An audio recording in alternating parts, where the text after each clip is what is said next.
Railway group D exam 2022 के लिए सामान्य ज्ञान से जो कि प्रत्येक शिफ्ट में आपके स्थानीय स्वशासन यानी कि ग्राम पंचायतों के संशोधन, संविधान, अनुच्छेद आदि से विभिन्न शिफ्टों में आपके 2 से 3 प्रश्न बन रहे हैं। तो उसी के महत्वपूर्ण टॉपिक यानी कि स्थानीय स्वशासन को लेकर के टुडे की हमारी सीरीज रहने वाली है मित्रों। और पर डे आपको जो एग्जाम एनालिसिस होता है उसमें जो भी विद्यार्थियों के द्वारा विभिन्न टॉपिक से प्रश्न बताए जाते हैं उन सभी को लेकर के पर डे आपको रेगुलर टॉपिक वाइज क्लासेज मिलती रहेगी। तो ग्राम पंचायत या स्थानीय स्वशासन की हमारी प्रथम क्लासेज है और यह प्रथम क्लासेज में ही हमने इतने प्रश्नों को इंक्लूड कर दिया है, कम प्रश्नों में इतने ही अधिक प्रश्नों को इंक्लूड कर दिया है कि जिससे कि आने वाले सभी एग्जाम्स में आपके जितने भी ग्राम पंचायत से प्रश्न बनेंगे वो यहीं से आपको मिल जाएंगे। वीडियो को अधिक से अधिक संख्या में शेयर कर दीजिए क्योंकि ज़्यादा से ज़्यादा विद्यार्थी इस वीडियो का बेनिफिट प्राप्त कर सकें, क्योंकि हमारा जो उद्देश्य है वही है प्रत्येक का सिलेक्शन रेलवे ग्रुप डी एवं अन्य एग्जाम सभी में, तो विशेषकर ध्यान रखना है। तो टुडे की हमारी सीरीज का आपका प्रथम प्रश्न, भारत के संविधान में पंचायतों तथा नगर पालिकाओं से संबंधित 73वें और 74वें संवैधानिक संशोधन के समय भारत के प्रधानमंत्री कौन थे? यानी कि जो 73वां संविधान संशोधन हुआ था, 74वां संविधान संशोधन हुआ था जो कि ग्राम पंचायत और नगर पालिकाओं से संबंध रखते हैं, तो इस समय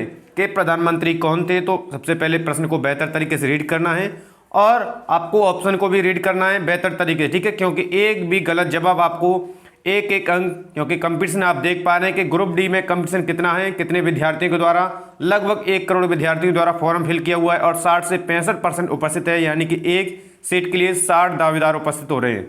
तो यहाँ से आपका राइट आंसर जाएगा option C, PV Narasimha Rao के समय ये प्रधानमंत्री थे उस कार्यकाल में जब ये 73वें और 74वें संवैधानिक संशोधन किए गए, ठीक है। इस पर संपूर्ण चर्चा करते हैं कि पंचायतों से संबंधित 73वां संविधान संशोधन तथा नगर पालिकाओं से संबंधित 74वां संविधान संशोधन। यहाँ से पूछा भी जाता है कि पंचायतों से संबंधित है संशोधन, तो आपको याद रखना है 73वां, नगर पालिकाओं से संबंधित है आपका 74वां, जो कि वर्ष 1992 में किया गया था। उस समय भारत के प्रधानमंत्री PV नरसिम्हा राव थे जो भारत के दक्षिण भारतीय प्रधानमंत्री थे। इनका कार्यकाल 20 जून 1991 से 16 मई 1996 तक था। एक प्रश्न में आपके लगभग 4 से 5 प्रश्नों का सॉल्यूशन लेकर के हम आए हैं, इसलिए अधिक से अधिक संख्या में वीडियो को शेयर कर दें बिल्कुल से। प्रश्न आपका नेक्स्ट है, पंचायती राज प्रणाली की प्रमुख विशेषताएं क्या हैं? ऑप्शन को रीड करेंगे क्योंकि जब तक प्रश्न आप समझ नहीं पाएंगे, ऑप्शन को समझ नहीं पाएंगे ठीक तरीके से, तब तक आप आंसर नहीं लगा सकते, ठीक है। तो यहाँ से इसका राइट आंसर होगा, तो राइट आंसर आपका हो रहा है ऑप्शन डी, उपयुक्त सभी कथन सत्य हैं, क्योंकि संपूर्ण चर्चा करते इसमें कि पंचायती राज प्रणाली त्रिस्तरीय पंचायतों के माध्यम से स्थानीय स्वशासन के लक्ष्यों की पूर्ति करती है। लोकतांत्रिक विकेंद्रीकरण के माध्यम से विकास व प्रशासन में आम जनता की भागीदारी तथा सामाजिक एवं आर्थिक न्याय सुनिश्चित करना इसका प्रमुख उद्देश्य है। जिला परिषद में अन्य सदस्यों के अतिरिक्त उस जिले के विधायक एवं सांसद भी पदेन सदस्य होते हैं, ठीक है। तो यहाँ से आप सारी चीज़ों को समझ लीजिए और जो भी महत्वपूर्ण बिंदु लगे उनको नोट कर लीजिए। नेक्स्ट प्रश्न आपका, पंचायतों की वित्तीय स्थिति का पुनर्विलोकन करने के लिए निम्न में से राज्य वित्त आयोग का गठन करता है। ऑप्शन दिए हुए हैं कि पंचायतों की जो वित्तीय व्यवस्था होती है उसके पुनर्विलोकन के लिए राज्य वित्त आयोग का गठन कौन करता है? ऑप्शन आपके सामने दिए हुए हैं, प्रश्न को समझ लीजिए, ऑप्शन को समझ लीजिए, उसके पश्चात सही आंसर आप लगाएंगे। तो यहाँ से इसका राइट आंसर जाएगा ऑप्शन बी, संबंधित राज्य का राज्यपाल करता है। जो भी राज्य है उसका संबंधित राज्यपाल ही करेगा। और इस पर पूर्ण चर्चा यह है कि संबंधित राज्य का राज्यपाल भारतीय संविधान के अनुच्छेद, पूछा जाता है किस अनुच्छेद के तहत, तो 243 का झ अनुच्छेद के अनुसार प्रत्येक 5 वर्ष की समाप्ति पर, समय पूछा जाता है तो 5 वर्ष की समाप्ति पर राज्य वित्त आयोग का गठन करता है, जिसका मुख्य कार्य पंचायतों की वित्तीय स्थिति का अवलोकन करना होता है, ठीक है। अगला प्रश्न आपके लिए, निम्नांकित में से एक पंचायत से संबंधित नहीं है, यानी कौन सा जो कथन है वो इससे संबंधित नहीं है पंचायतों को लेकर के। तो प्रश्न को बेहतर तरीके से रीड करना है, क्योंकि एक एक प्रश्न आप सभी के लिए इम्पोर्टेंट है, ग्रुप डी एग्जाम हो या अन्य हो, क्योंकि ग्रुप डी एग्जाम में प्रत्येक शिफ्ट में जैसे कि एनालिसिस आप पर डे देख रहे हैं और हम आपके लिए पर डे एनालिसिस अपलोड भी कर रहे हैं, लाइव भी कर रहे हैं, तो उसमें देखा जाता है कि अधिकतर विद्यार्थी 2 से 3 प्रश्न इसी से टॉपिक से लेकर पूछे गए हैं। तो यहाँ से इसका जो राइट आंसर है वो ऑप्शन बी है, 74वां संविधान संशोधन अधिनियम, जो कि पंचायतों से संबंधित नहीं है, ठीक है, ये नगर पालिकाओं से संबंधित है। इस पर संपूर्ण चर्चा करेंगे हम। तो 74वां संविधान संशोधन अधिनियम 1993 पंचायतों से न बल्कि नगर पालिकाओं से संबंधित है। इसके माध्यम से संविधान में एक नया भाग भी जोड़ा गया था, 9 का पूछा जाता है कि नगर पालिकाओं से संबंधित भाग है तो वह भी 9 का है, तथा 12वीं अनुसूची जोड़कर नगरीय स्वशासन, नगर पालिका परिषद, नगर पंचायत तथा नगर निगम का प्रावधान किया गया था, ठीक है।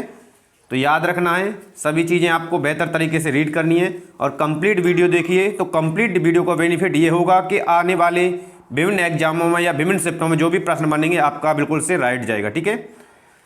पंचायत राज से संबंधित निम्नलिखित कथनों में से कौन सा कथन सत्य नहीं है। एक और सत्य और असत्य विशेषकर ध्यान रखना होता है, तो ये सारे बिंदु हमें याद होने चाहिए कि कौन सा कथन सत्य है कौन सा नहीं है, समझना है बस प्रश्न को और ऑप्शन को भी समझना है, ठीक है। तो यहाँ से आपका जो राइट आंसर है वो ऑप्शन बी हो जाएगा। 73वां संविधान संशोधन 15 अगस्त 1993 से प्रभावी हुआ, ठीक है। ये कथन जो है सत्य नहीं है, इस पर पूर्ण चर्चा कर लेते हैं कि भारत में प्राचीन काल से ही पंचायत व्यवस्था ग्रामीण जीवन का अभिन्न अंग रही है और जो 73वां संविधान संशोधन अधिनियम है वो 24 अप्रैल, डेट कितनी है, 24 अप्रैल 1993 से प्रभावी हुआ, ठीक है, ना कि जो ऑप्शन में दिया हुआ था 15 अगस्त 1993, ठीक है, वो गलत था, जिसके माध्यम से त्रिस्तरीय पंचायती राज व्यवस्था लागू की गई। पूछा जाता है किस तरह की व्यवस्था लागू की, तो त्रिस्तरीय, ठीक है। संविधान के अनुच्छेद 243 के जी में पंचायती की शक्तियों का अधिकार तथा उत्तरदायित्व के विषय में उपबंध किए गए हैं। तो पूछा जाता है कि पंचायत शक्तियों का अधिकार है अनुच्छेद के तहत, तो अनुच्छेद 243 का जी, ये याद रखना है, ठीक है। अगला प्रश्न आपका, पंचायतों के चुनाव कराने हेतु निर्णय किसके द्वारा लिया जाता है।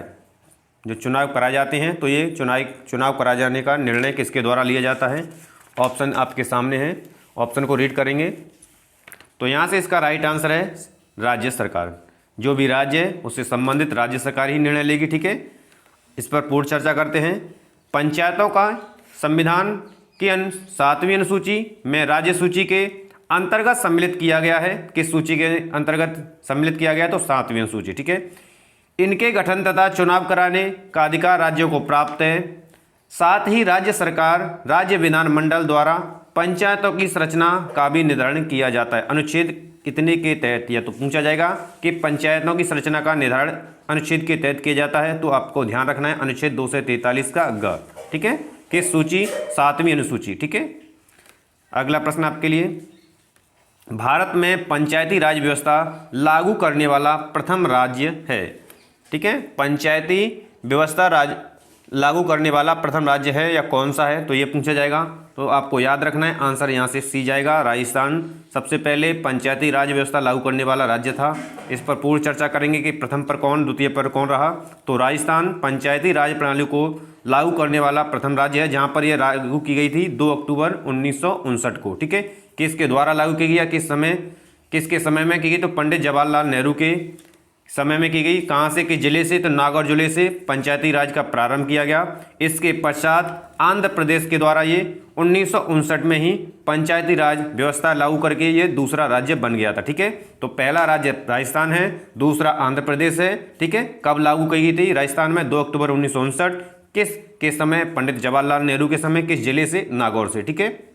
अगला प्रश्न आपका, सीडीपी एवं एनईएस के पुनर्गठन के लिए वर्ष 1957 में राष्ट्रीय विकास परिषद द्वारा स्थापित वह समिति जिसने ग्रामीण स्थानीय सरकार की त्रिस्तरीय प्रणाली का सुझाव दिया गया था, या ग्रामीण में जो ग्राम पंचायत सरकार थी, ठीक है, स्थापित करने के लिए त्रिस्तरीय प्रणाली का सुझाव किसके द्वारा दिया गया था? तो समितियां दी गई हैं, ऑप्शन को रीड करेंगे बेहतर तरीके से। तो यहां से जो राइट आंसर होगा, तो ऑप्शन को रीड कर लिया, प्रश्न को भी समझ चुके हैं, तो राइट आंसर हमारा ऑप्शन ए हो जाएगा। बलवंत राय मेहता समिति के द्वारा सुझाव दिया गया था भाई कि जो ग्रामीण परिवेश या स्थानीय सरकार है, ग्राम पंचायतों का जो पुनर्गठन है किया जाए या गठन किया जाए, वो त्रिस्तरीय प्रणाली के तहत किया जाए। ठीक है, इस पर भी हम संपूर्ण चर्चा कर लेते हैं।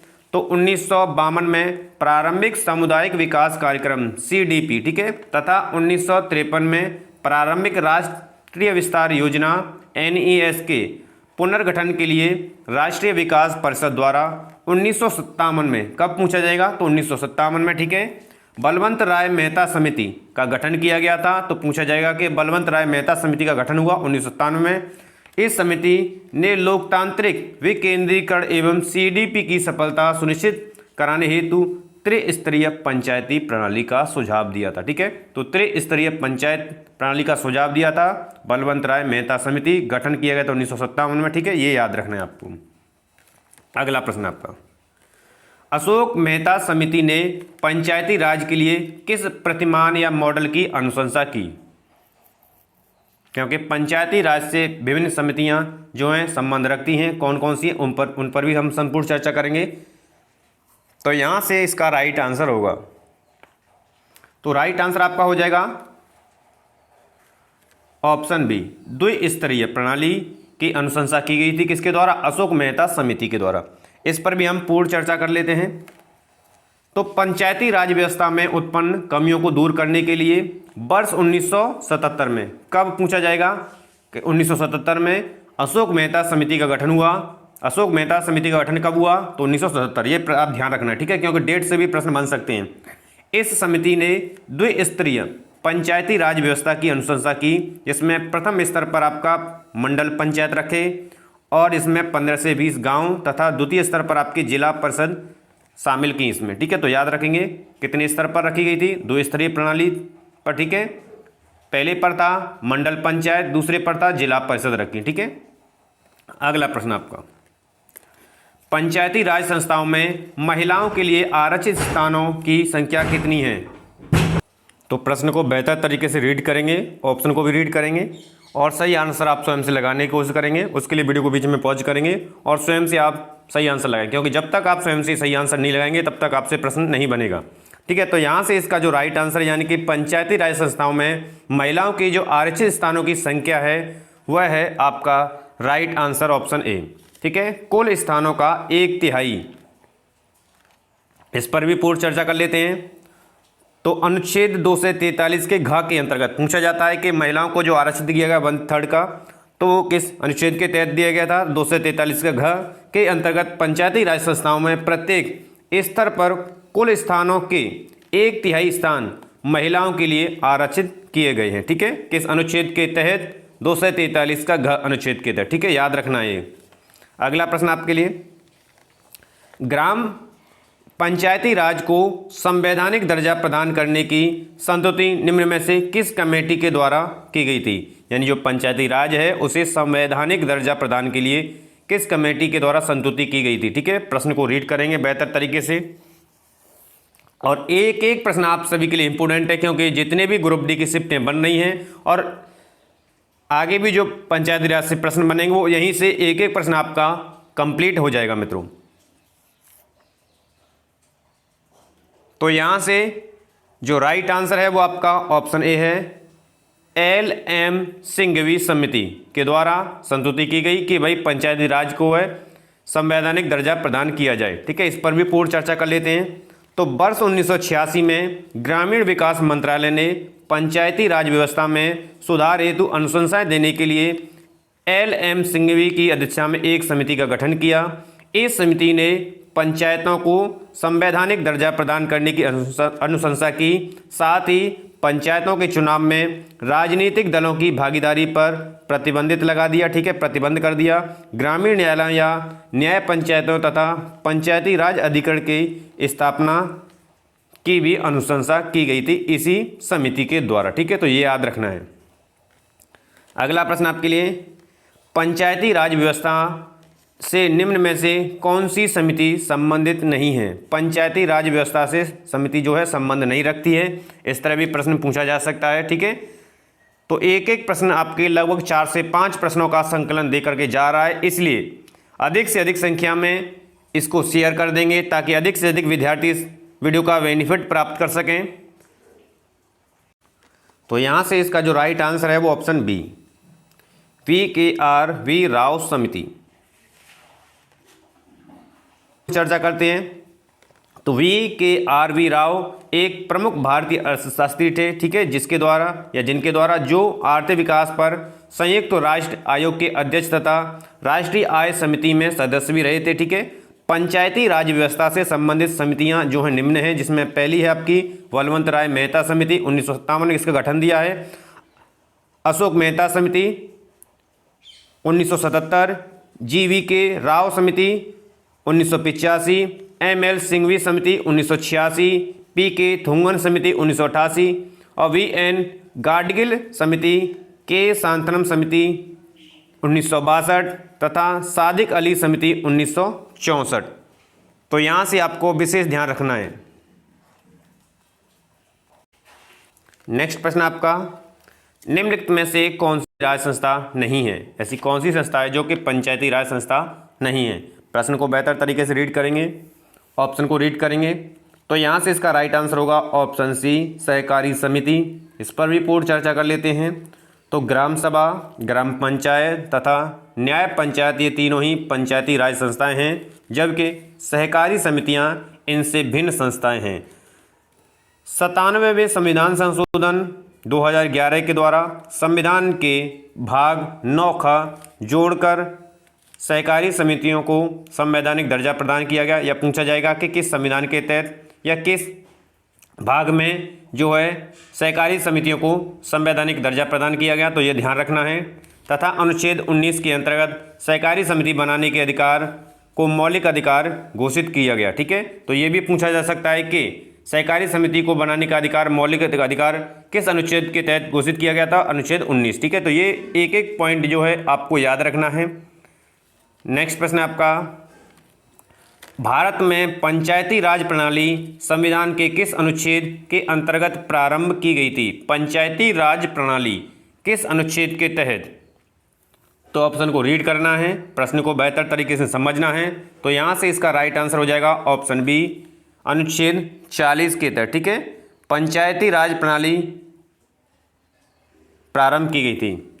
और इस पर चर्चा करते हैं कि भारत में पंचायती राज प्रणाली की स्थापना संविधान के नीति निर्देशक तत्वों के अंतर्गत अनुच्छेद 40 के निर्देशों के अंतर्गत प्रारंभ की गई थी। अनुच्छेद 40 में यह प्रावधान किया गया कि राज्य ग्राम पंचायतों के गठन के लिए एक कदम उठाया और उनको ऐसी शक्तियां और प्राधिकार प्रदान करेगा जो उन्हें एक स्वायत्त संस्था के रूप में कार्य करने के लिए आवश्यक हों। ठीक है, किस अनुच्छेद के तहत गठन किया गया था या प्रारंभ की गई? तो याद रखना है अनुच्छेद 40 के तहत कौन कौन से अधिकार या शक्तियां प्रदान की गई थी, तो ये भी आपको याद रखना है। ठीक है, अगला प्रश्न आपके लिए, ग्राम सभा सही रूप में निरूपित करती है?